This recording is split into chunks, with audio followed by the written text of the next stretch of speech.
Right, we got the lonely New York Jets against the lonely Indianapolis Colts. They both are playing terrible, but they play both at home a little better, kind of like the rest of the league is right now. And the Jets went to Arizona and got murdered. Not surprised, but now they're back home in New York with a negative 3.5 spread for the Jets. So they're the favorite with plus 3.5 for the Colts at DraftKings. We got 19.5 points per game on the offense. Not a lot better with Adams on that team, but they played pretty good against the Texans 2 weeks ago. So we'll see. And they're playing easier defense because the Arizona Cardinals have really picked it up on defense as the year has gone on.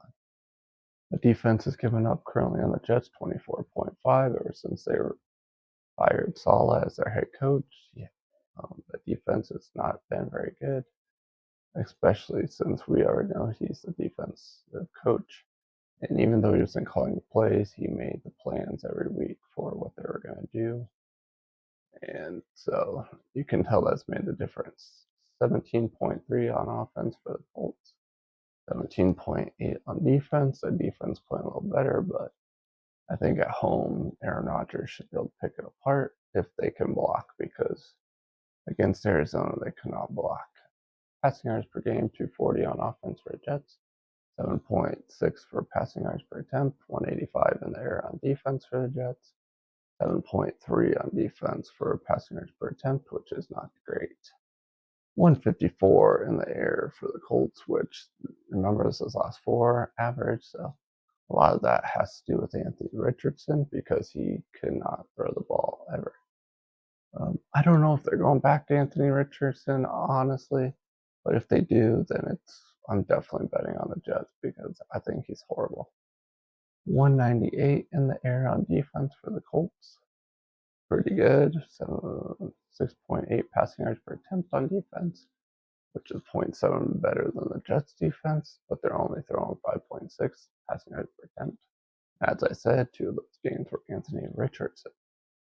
Rushing yards per attempt, 4.6 for Jets offense, 4.4 for defense, 4.3 for the Colts offense, which every once in a while they have a good run by Jonathan Taylor because he's such a stud, but still not blocking great on that offense line. 4.4 for the Colts defense.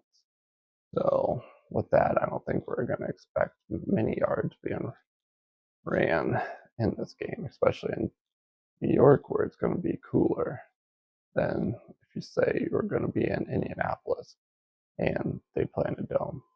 Points per play is 2.1 for the Jets offense, 3.5 on defense, which is pretty darn bad. 1.6 is all for the Colts offense, though, and 2.1 for the defense. The defense is a lot better than the Jets with points per play, but kind of flip there because offense for the Jets are a lot better than the Colts. But as I said, two of those games in the last four game average is Anthony Richardson.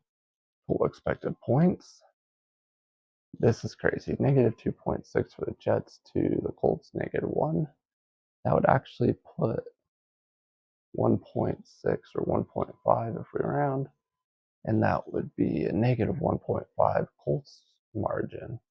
So that would be for the spread. So opposite of what we're seeing with the Colts right now, and that would be a 5-point margin difference from the 3.5 the Colts currently have at DraftKings.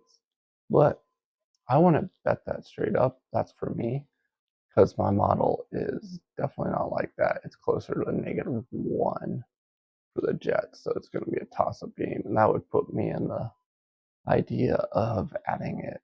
Colts has a teaser, a 6-point teaser. It's not a Stanford 101. So that is a no play currently because it's at 3.5. But I don't mind doing a 6-point teaser with all my other teasers and bringing it up to a 9.5. Let's scroll over here to game cards. 48.8% chance in our simulation. For the Jets, 51.2 for the Colts, basically a toss-up, negative 1 spread. That would be a 4.5 margin, and that would also be a bet with simulations. But like I said, if I'm going to do it, I'm going to use it as a teaser. And the game cards. Yeah, they are actually not looking too bad for the Jets offense, but yards per play, they're like 1.3 difference. With the Colts being better, they're looking better for turnovers this game. Full expected points we just did. Point differential is better for the Colts by a smidgen. Yeah, I don't know. Points per play, they're up 0.5, which is a huge difference. They're just not getting enough yards per play. Too short of passes because that offense line is not good.